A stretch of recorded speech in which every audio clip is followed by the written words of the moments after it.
لیکن خدا کا قانون ہے کل نفس ذائقۃ الموت، ہر نفس کو موت کا مزہ لینا ہے،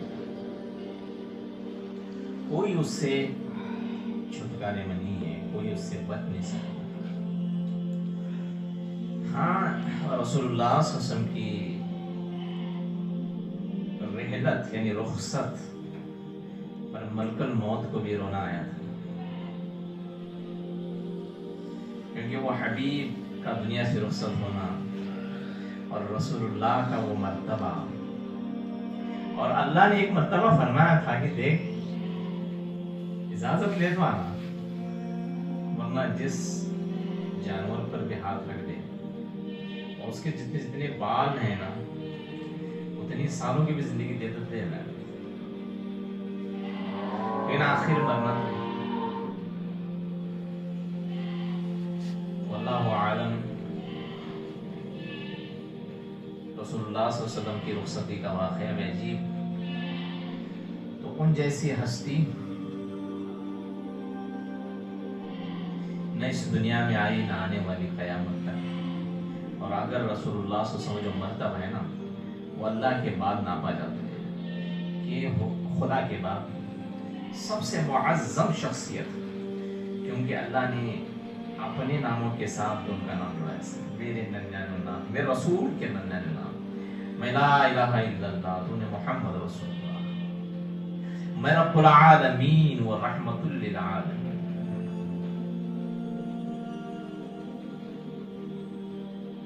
میں رحمان و مزمل، میں رحیم و متصر۔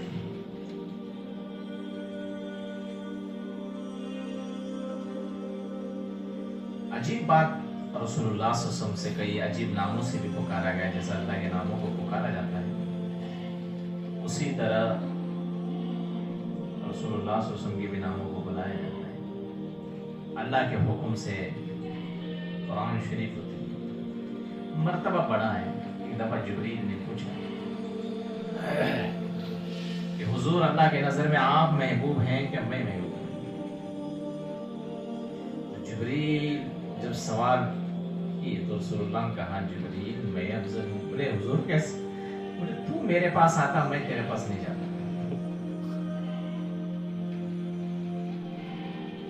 تو میں تیرے پاس نہیں جاتا۔ پھر اسی طرح جبریل نے سوال کرے کہ حضور اللہ کی نظر میں آپ محبوب ہیں یا اللہ کا عرش محبوب ہے؟ تو بولے میں عرش عظیم، تو ہاں جبریل، کیونکہ اس کے عرش پر بھی میرا نام لکھا ہے، لا الہ الا اللہ محمد رسول اللہ۔ اس عرش پر کس کا نام لکھا ہے؟ اور پھر سوال کیا جبریل نے کہ حضور اللہ کی نظر میں آپ محبوب ہیں کہ اللہ کا کلام قرآن مجید محبوب ہے؟ پھر بھی حضور نے کہا کہ میں ہی محبوب ہوں، کیونکہ قرآن مجھ پر اتارا گیا ہے، میں قرآن پر نہیں اترا گیا۔ قرآن کس پر اتارا گیا؟ حضور صلی اللہ علیہ وسلم پر، میں اس پر نہیں اتارا گیا۔ پھر اخیر ایک بات ہے کہ حضور اپنا سے بتاؤ کہ اللہ کی نظر میں آپ محبوب ہیں، اللہ کا دین محبوب ہے؟ اس وقت حضور صلی اللہ علیہ وسلم کی آنکھیں نم ہو گئی اور کہا جبریل اللہ کا دین محبوب، کیوں؟ کیونکہ اس دین کے لیے مجھے بھیجا گیا ہے اور اس دین کے لیے محمد رسول اللہ صلی اللہ علیہ وسلم کو ستایا گیا ہے۔ اللہ نے مجھے تکلیف میں ڈالنا پسند کیا۔ پتہ ہے جب حضور کو ستایا جاتا تھا اللہ کا عرش ہلتا تھا۔ ابو جہل جب گلے میں تابوت توپ ڈال کر جب مکے کی گلیوں کے اندر گھسیٹتا تھا رسول اللہ صلی اللہ علیہ وسلم کے پیر مبارک زخم ہو جاتے اور سانس حلق میں آ جاتی، آنکھیں بڑی ہو جاتی تو ابھی ہنسی نہ لگتی۔ میرے محمد رسول اللہ کا یہ عالم ہے دین۔ آج ہمیں کوئی کہہ دے تو ہمیں غصہ آ جاتا ہے، لیکن یہاں رسول اللہ صلی اللہ علیہ وسلم کی کھلے عام بے عزتی ہو رہی ہے اللہ کے دین کے لیے. لیکن حضور نے کہا دیکھو کہ اگر اسی سے اللہ کا دین زندہ ہوتا ہے تو محمد رسول اللہ صلی اللہ علیہ وسلم یہ کرنے کے لیے تیار ہے. سب سے زیادہ رسول اللہ کو ستایا گیا, سب سے زیادہ زخم دیے گئے, انہیں بیعت ذبح ہو گئے, حضور کا خاندان ذبح ہو گیا. امیر حمزہ کی شہادت ہوئی, سید الشہداء یہ حمزہ, تمام جنت کے شہیدوں کے سردار, حضور کے خاندان سے شہادت ہوئی.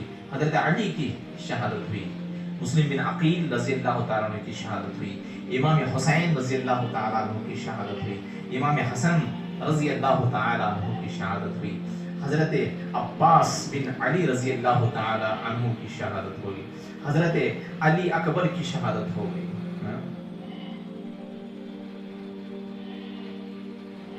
حضرت قاسم بن حسن جو حضرت حسن رضی اللہ تعالیٰ کے بیٹے تھے, ان کی شہادت ذبح کر دیے گئے علی اصغر کو, 2 مہینے کے بچے کی شہادت.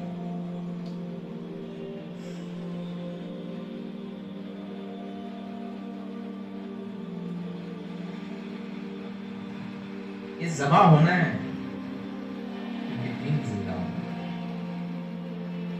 تو حضور کی آنکھوں میں آنسو آ گیا, اگر میں محبوب ہوتا تو مجھے اللہ نہ ستاتا. اللہ کہتا ہے پیغمبر تجھے بھی تکلیف دینا برداشت ہے, میرا دین مٹ جائے, میں جس کے ذریعے بندوں کو پیدا کیا اگر وہ نام بھول جائے لوگ مجھے برداشت نہیں. اس لیے تو نبیوں کا عالم ہے, دین کو پیدا کرنا ہے, اس لیے میں نے محمد رسول اللہ صلی اللہ علیہ وسلم اور حضور پیدا ہونا تھا, اس لیے ساری دنیا کو جتنا چاہیے یہ ہونا ہی تھا. حضور صلی اللہ علیہ وسلم سے ہستی کوئی بڑی نہیں. میں نے قرآن میں فرمایا ہے اللہ حضور سے محبت کرتا ہے, حضور اللہ سے محبت کرتے ہیں. قُلْ إِن كُنتُمْ تُحِبُّونَ اللَّهَ فَاتَّبِعُونِي, اللہ فرماتا ہے اگر تم مجھ سے محبت کرنا چاہتے ہو تو میرے حبیب سے کرو. اگر تم حبیب سے محبت کرو گے تو مجھ سے محبت کرے جیسا, پھر میں تمہیں گناہ بخش دوں گا, میں بخشنے والا. یہ اللہ کی محبت اپنے حبیب پر, اور حبیب کی محبت ہے اللہ قُلْ إِنَّ صَلَاتِي, میری نماز, وَنُسُكِي, اللہ میری ہر عبادت, وَمَحْيَايَ وَمَمَاتِي, میرا جینا میرا مرنا, لِلَّهِ رَبِّ الْعَالَمِينَ, اللہ سارا تیرے لیے. یہ حضور کی محبت اللہ کو. تو میرے محترم بزرگوں اور دوستوں, یہ زندگی کا لمحہ آخری ہے, تو دین کے مطابق زندگی گزارنا. ہمارے زندگی میں نیکی اصل نہیں ہے,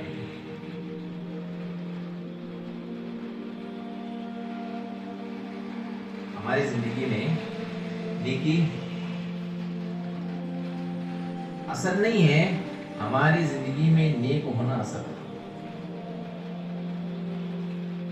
آپ نیکی کبھی بھی گئی اور دوبارہ سکتی ہے. نماز پڑھ لی, جھوٹ بول دیا, سارا گیا. نماز پڑھ رہے ہیں, تسبیح پڑھ رہے ہیں, تہجد پڑھ رہے ہیں, کسی پر تہمت لگا رہے ہیں. نیکیاں خاک ہوتی ہیں. نیک کار بننا, کیونکہ جب نیک بنے گا تو نیکی ظاہر نہیں ہوتی. اس کا مسئلہ کیسا, نماز پڑھے گا تو پھر ڈرے گا, جھوٹ بولنے سے ڈرے گا, غیبت کرنے سے ڈرے گا, رات میں اٹھے گا اللہ یہ تیرا صدقہ ہے ورنہ میں ایسا نہیں ہوں, میں تہجد پڑھ کے بھی گنہگار ہوں. یہ نیک کار نہیں ہوگا. تو نیکی اصل نہیں, نیک کار ہونا اصل ہے. اس نیکی کو سنبھالنا. دیکھو تاجر وہ اصل ہے جو اپنے مال کو کما کر جمع کرے, ورنہ جو اپنے تاجر اور تجارت کو ضائع کرے وہ تاجر نہیں ہوتا. پھر اس سے کوئی عبرت حاصل نہیں ہوتی. تو رسول اللہ صلی اللہ علیہ وسلم نے اس دین کے لیے جو مجاہدے کیے ہیں, خدا کی قسم ہو کہیں سما نہیں سکتے کوئی کتابوں. اللہ کے نبی صلی اللہ علیہ وسلم پر حالات آئے, تاریخ نے اس پر کئی کتابیں لکھی گئی ہیں. علماء کرام آزمایا گیا, کانٹے بچھائے گئے, ستایا گیا, گلی میں توپ ڈالا گیا, دیوانہ کہا گیا, پاگل کہا گیا, اور سارا ہی سارا برداشت ہوتا چلا گیا. سازش کی گئی, ان کے ختم کرنے پر, قتل کرنے پر انعام رکھا گیا.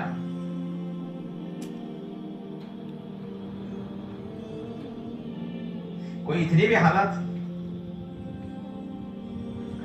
ایک مرتبہ آزمایا بھی گیا کھلانے پلانے پر بھی. بھئی کیا ہے؟ ایک دفعہ غزوہ خندق فتح ہو گئی. واقعہ عجیب ہے. غزوہ خندق فتح ہو گئی. اس کے بعد رسول اللہ صلی اللہ علیہ وسلم اپنے صحابہ کو لے کر تشریف لائے. تو ایک یہودی عورت نے حضور صلی اللہ علیہ وسلم کو کھانے کی دعوت دی. کیا دعوت؟ اور رسول اللہ صلی اللہ علیہ وسلم اپنے اصحاب کے ساتھ کھانے کے لیے. دیکھو آج ہم غیر کو یہ کرتے ہیں کہ وہ اس کی دعوت کھائیں گے. رسول اللہ صلی اللہ علیہ وسلم نے یہودیوں کی دعوت قبول کر لی. اگر اس کی کمی حلال ہے وہ اچھا ہے تو اس کے کھانے میں کچھ حرج نہیں.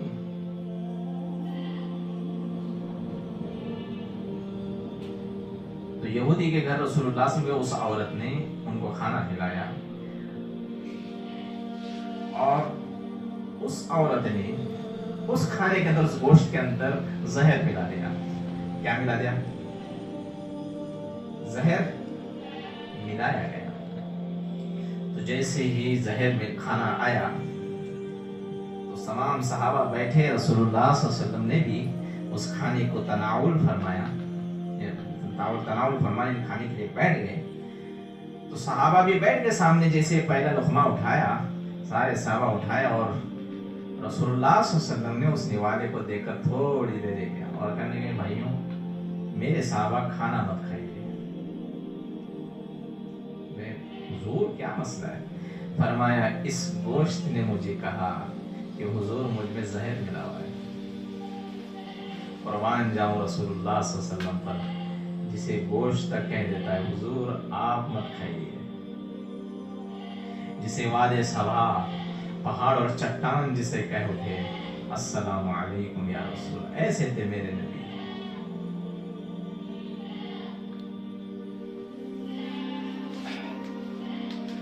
تو کھانا نہیں کھایا. تو ایک صحابی نے وہ تناول فرمایا.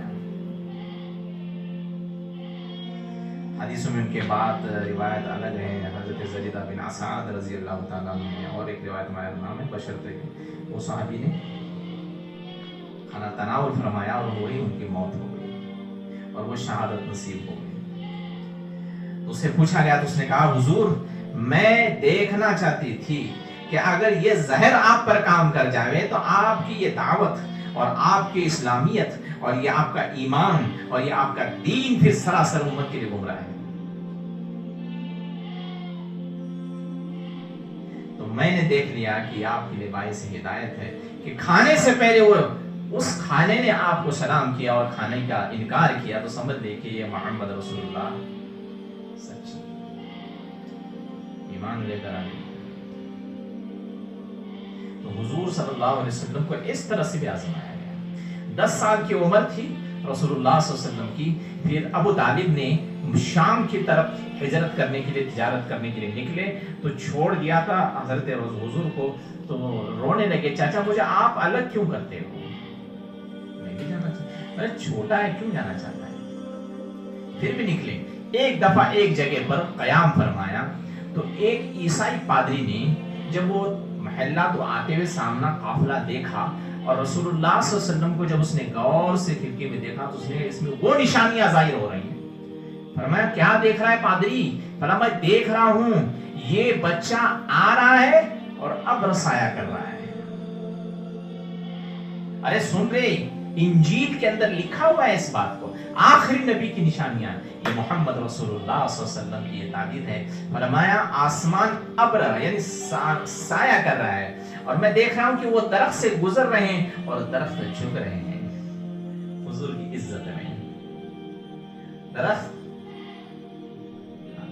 اور میں پتھر کو دیکھ رہا ہوں وہ پتھر عظمت کی طرف پر خط سرک رہے ہیں کیونکہ حضور کے سے کچھ تکلیف نہ ہو جائے.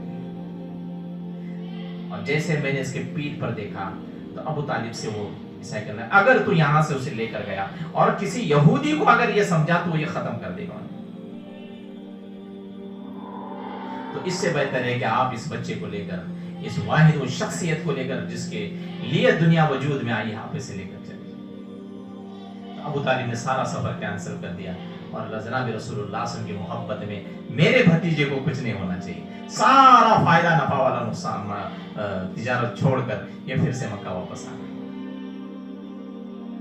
تو میرے محترم بزرگوں اور دوستوں، اطاعت ضروری ہے، دین زندہ رہنا ضروری ہے، ورنہ آج انسان اتنا پریشان ہے کہ آج اسے سکون کی تلاش ہے، کسے بھائی انسان کو، لیکن وہ سکون نہیں مل رہا ہے، پریشان ہو گیا انسان، پیسہ بھی ہے، ساری چیزیں، سکون نہیں ہے، کہیں کہیں اٹکا ہوا ہے۔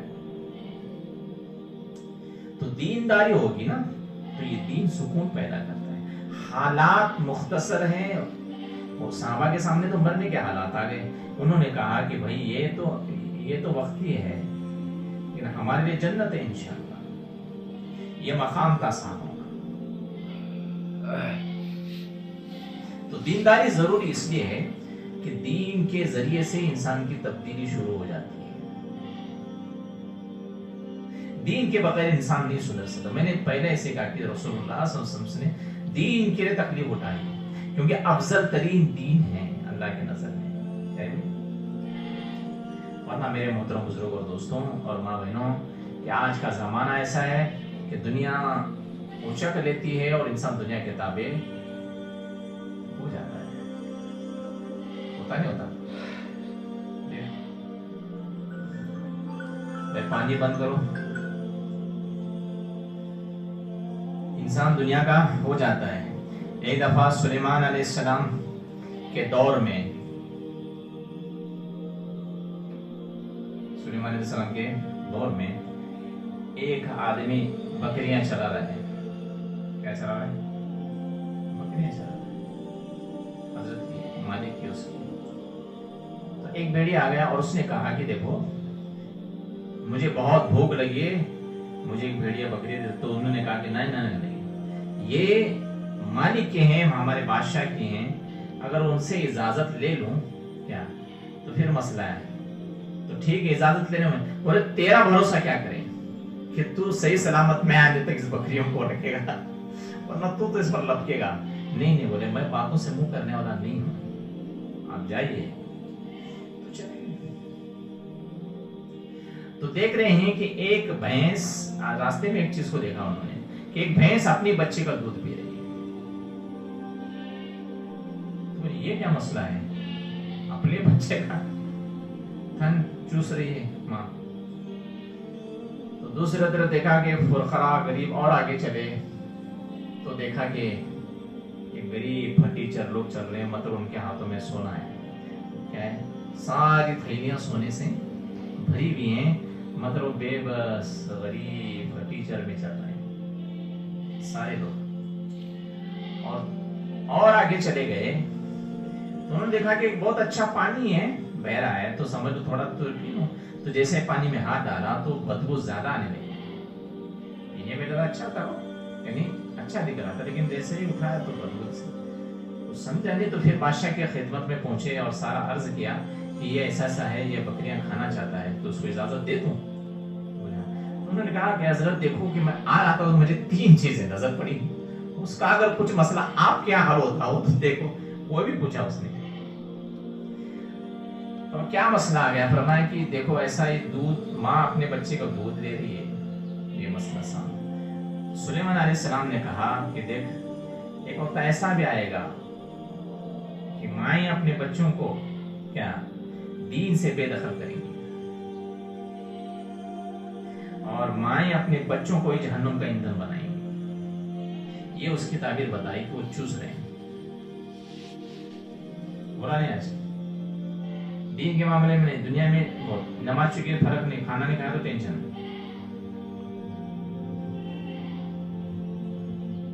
بچہ 5 ٹائم نماز نہیں پڑھے ہو سکتا ہے، لیکن پر کھانا نہ کھانے سے ماں پریشان ہے، نماز نہ پڑھنے پر پریشان ہے، یہ مسئلہ ہو گیا۔ دوسرا، وہ لوگ جا رہے تھے جو فرٹیچر تھے اور ہاتھ میں سونا بھی تھا، تو کہنے لگے یہ آخری امت کے، آخری نبی امت کے وہ لوگ ہوں گے جو امیر بہت زیادہ ہوں گے، لیکن اخلاقی اور آخرت کے اعتبار سے وہ فرٹیچر اور ٹھوکرا رہیں گے۔ کیا ہوتا ہے؟ ضعیف دینی حساب سے رہیں گے، مال بہت ہوگا لیکن آخرت میں ان کے یہ حال رہے گا۔ اور میں پھر تیسرا جو پانی اچھا تھا پینے گیا، بدبو آ گئی، نکال دیا. تو کہنے لگے لوگ قیامت کے قریب ایسے آئیں گے جیسے پانی صاف ستھرا ہے، مطلب ان کے اخلاق اتنے گندے ہوں گے جیسے انسان تو بو آئے گی. ظاہری بہتر رہے گا، باطن سے شرم آئے گی. ان کی تنہائی کو گناہ لے لو گے. دیکھنے صاف ستھرا ہے پانی، لینے کے ساتھ گندگی. تو میرے محترم بزرگ اور دوستوں، جب دین زندہ ہوتا ہے نا اندر، تو پھر پانی بند کرو، بور بند کرو. بولا نا ہماری بات سنے نہیں گیا. تو دین زاری زندہ ہوتی ہے نا، تو یہی پانی سمیٹ کر آ جاتا